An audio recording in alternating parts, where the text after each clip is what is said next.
Miss Cindy's Kitchen.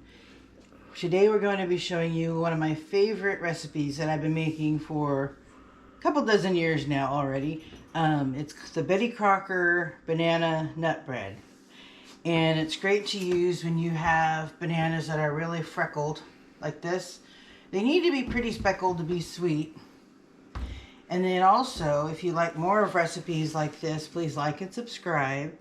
And please give me your comments and feedback and share to your friends. And let me know if there's any other recipes you'd like to see or any other topics you'd like to focus on this on my channel, because I love feedback. So when we're starting a banana bread, it calls I'm making a double batch. So a single batch calls for a half a cup of butter. So we're going to use 1 cup of butter. And I've had this softening on the very far back of my counter simply because I have a dog that doesn't know when to quit. So let me grab a scraper. I have quite a collection of scrapers. And in fact, I just received a few more scrapers for a Christmas present, because my sister knows how much I love cooking stuff and scrapers. So when I make this recipe, I always start with creaming the butter and the sugar, because you need to cream butter and sugar for at least 5 to 10 minutes so that it can fully get creamed, and it needs to get white and fluffy. Now, what does it mean by creaming? It's when you mix the when you mix the butter with the sugar. And then I read recently about another process, what's called reverse creaming, where rather than mixing the butter with the sugar, you mix it with the flour, and it coats the flour molecules, so it decreases the amount of gluten that's produced in the recipe, and it makes for a more tender crumb with cakes and such. Oh, okay. So I learn something new all the time, which is why I'm always reading and looking at new recipes and food theories. And now we have 2 cups of plain granulated sugar. The original recipe calls for 1 1/4 cups per batch, but I don't think it needs that much because ripe bananas are pretty sweet already. So for a double batch, I just put in 2 cups of sugar.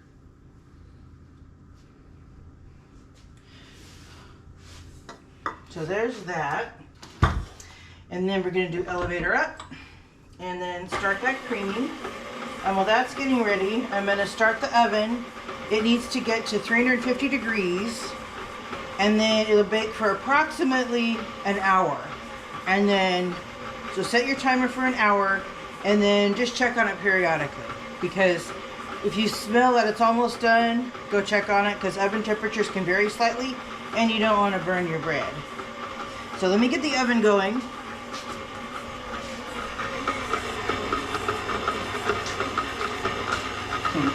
Is it true you wore a blue ribbon for this? Yes. And that was probably at least 2 dozen years ago, because I baked this as soon as we were first married, even before we had kids. So it's the blue ribbon banana bread. So, and then each batch calls for 2 1/2 cups of flour. So this is where your school math will come in handy. 2 1/2 times 2 is 5. So we're going to measure out 5 cups of flour.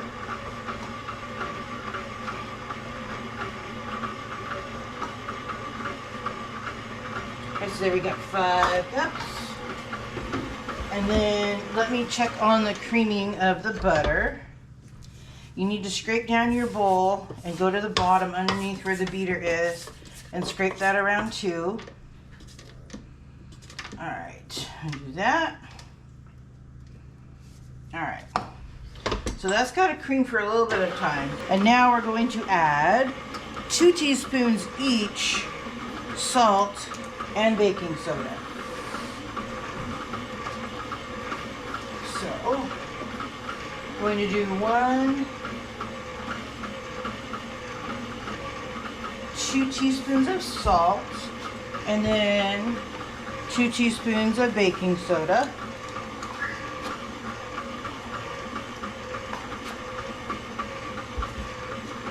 And then we're going to whisk the dry ingredients to make sure everything is incorporated. And basically when you make this recipe, you're going to start with the creaming process simply because you need to do it for 5 to 10 minutes to make it nice and smooth and fluffy. And the longer you cream it, you'll see how much fluffier it gets. So I'll set that to cream. And I'm going to move my cookbook a tiny bit so I don't get bananas all over it. And when you use bananas, you want to have them be this nice freckled color. Because one, they peel easier. And I have a little garbage tray next to me. Rachel Ray had a good idea when she went with the garbage bowl theory. Because you don't need to be running back and forth to your garbage can. So you're going to need 6 bananas. And of course, our mascot wants to watch me cook again. Maybe in a past life she was a chef or something. Because it's like Remy in Ratatouille. She loves watching me cook. She was outside, so asking to come in, and I was like hoping that when I brought her in, she wasn't going to come in and start jumping on everybody. Because she gets so excited. So how many bananas do you use? This calls for 3 to 4 medium bananas per batch. So I usually just average it out to 6. But you can always put in a little extra. And if you have to throw away any bits that are like bruised or whatever, you can even add more. Does it matter what kind of bananas you use? Well, bananas are pretty standard. These are regular bananas. The other kind of bananas we have are plantains or finger bananas. But those are basically a starchier banana. But So you use plain old bananas. So the regular Chiquita banana. Yeah. Or Domani. Domani, okay. And gotta mash the bananas. We ended up with a lot of bananas this week, so I'm going to be making today's with walnuts, and then another batch will be banana bread without nuts, because we have friends and neighbors that can't consume nuts for whatever reason, so it's always good to make it without nuts for some people who can't have nuts. So you got to get the bananas nice and mixed, and it's supposed to be 3 cups of bananas. So if you look at this, it's somewhere between 3 and 4, so we're good. Because any extra banana will make it more moist. So now that we're creaming the butter and sugar, so you can see it's getting to be more of a pale yellow. The more creamy it gets, the better. So I think we're at that stage. So we're going to add in 4 eggs. I have 4 over here. One behind the sugar.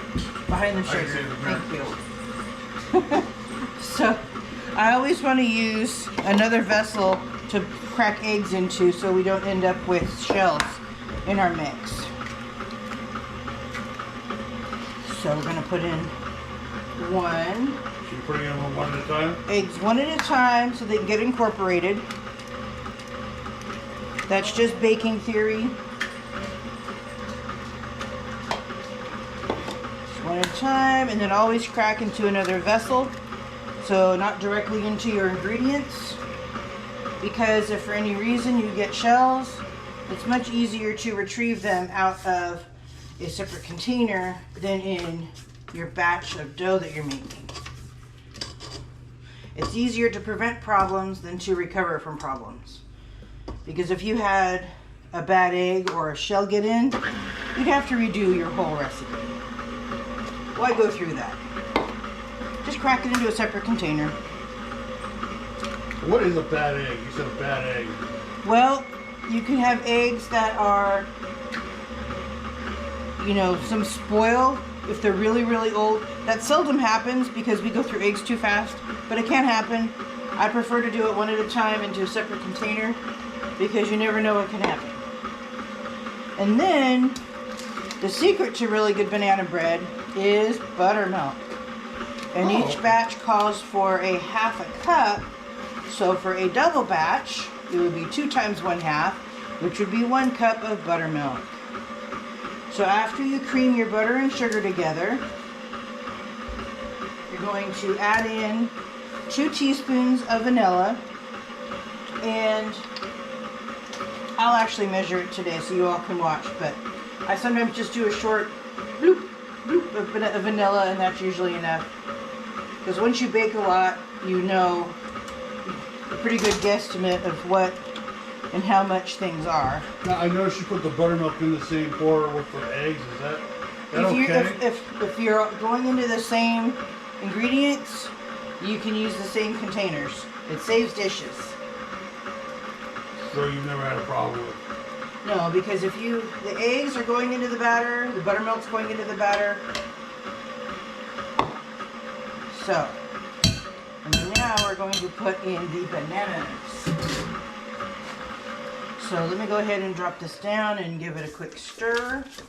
You always want to stir throughout your blending because you don't want to end up with clumps where it's not mixed.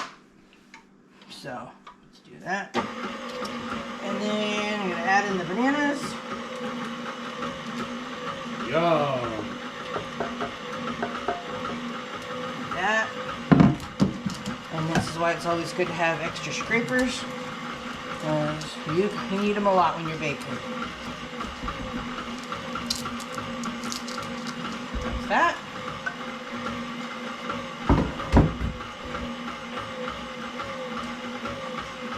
And then we're going to scrape it down one more time before we add the flour.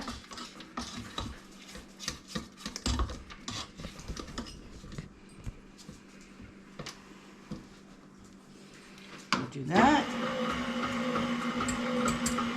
And this is my preferred bowl to use for flour mixtures. You've seen it in the carrot cake recipe, and then in cookies and other stuff. I always mix flour in this.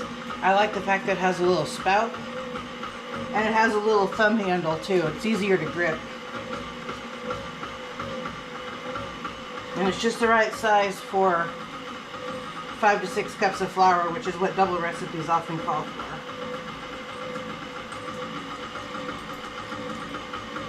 I'll let that blend. And now that we're about halfway through the flour, I'm going to drop it down and give it a good stir. Scrape down the bits of flour off the edges, up underneath the beater, just to make sure. Sometimes the flour can settle at the bottom of the bowl and not get beaten into the recipe. And then just scrape your scraper against the beater. And then turn it on again. And then mix in your flour. I know she put it in like real slowly. You gotta do it in slowly, give it a chance to get incorporated.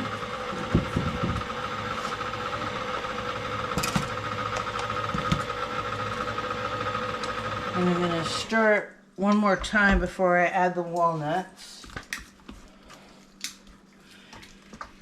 And this is one recipe I truly have memorized, or I don't have to even look it up. I just brought it out because it happened to be in the same cookbook as my carrot cake recipe.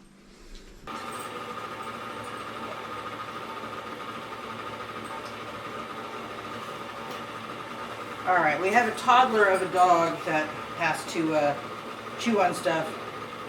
She doesn't know that plastic bits will pierce her gut.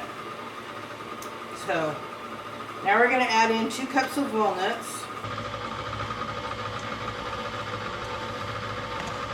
So that's 1 cup.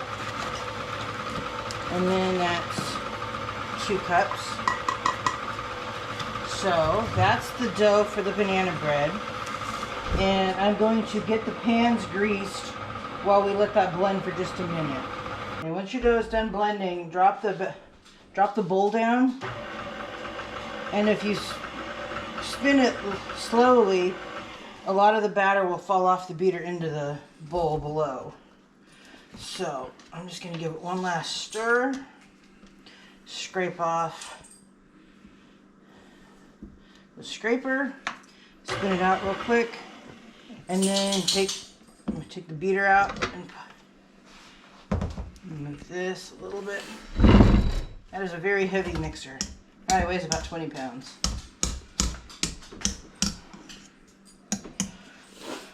It's kind of like that expression, go big or go home. If you're gonna bake and cook a lot, you need to have quality equipment. And I was blessed to have gotten that as a hand-me-down from somebody who passed away, who loved to bake also. So, I have prepared 3 loaf pans with shortening on the bottom only of the pans, and that's because you need to have the sides ungreased so the bread can climb a little bit. Okay. Helps it rise. And you use shortening, not butter. Just classic shortening, vegetable shortening. Brand name is Crisco, which is atrociously priced right now, so I bought the store brand, which was a little bit less, but still good quality. So, and you do your best to get it evenly between 3 pans. And the dog is so patiently waiting for you to drop something. Yeah, whenever I make cookies, I sometimes will toss her a scrap. She's like, that is so good. It's like she has her dog tax where she's got to have a taste of everything we make and everything we eat. So get all that last little bits of goodness. And what I do is just kind of spread it out. Just kind of spread it out by doing that. I find that works better than doing it flat because that way it kind of makes any air pockets come out. So then I always just dip my spatula in to see approximately where it lands. And it looks like they're all about the same depth. So I'm going to call that good. So I'm going to put this in the oven for 350 for about an hour. And when it's done, I will bring you back and show you how beautiful it looks. So please like and subscribe and share to your friends. And please give me comments and feedback on things you'd like to see me make or questions about the recipes. So have a great day. We're back with our banana bread, and it baked about an hour and 10 minutes or so in a 350-degree oven. And we'll show you what the bread looks like. It's piping hot from the oven. So look at that. It's going to have a nice little crest in the middle. All bread has the little cracks at the top. That's just from the rising and the air pockets that come out. So, we thank you for watching Miss Cindy's Kitchen today. And please like and subscribe. And please give us feedback in the comments. And share all these beautiful recipes to your friends. Maybe get together and have a baking party one of these days, because a lot of people have time off over the holidays. And I wanted to show you in one way you can wrap up your breads. I had made carrot cake earlier today, and basically what I do is I put it in a zipper bag, I get all the air out, and then write what the bread is, and then the date, and then I stick it in the freezer, or I put it in a gift bag to give to friends. Oftentimes I bake a lot more than I have people to receive the breads at that time, so I just stick them in the freezer, and then that way when I go visiting or a friend comes by, I've got a bread to pull out of the freezer. So thank you again for watching today. So please like and subscribe. And again, this is Betty Crocker's Banana Bread, a family favorite recipe for the past 24 years. So please like and subscribe and share to your friends. Have a great day. Thank you for watching Miss Cindy's Kitchen. To get more recipes like this one, subscribe to the channel and hit the bell for notifications when new videos are uploaded. Share it out to your friends, family, neighbors, and leave us a comment to let us know how this recipe worked for you. And don't forget to hit that like button. Again, thank you for watching Miss Cindy's Kitchen.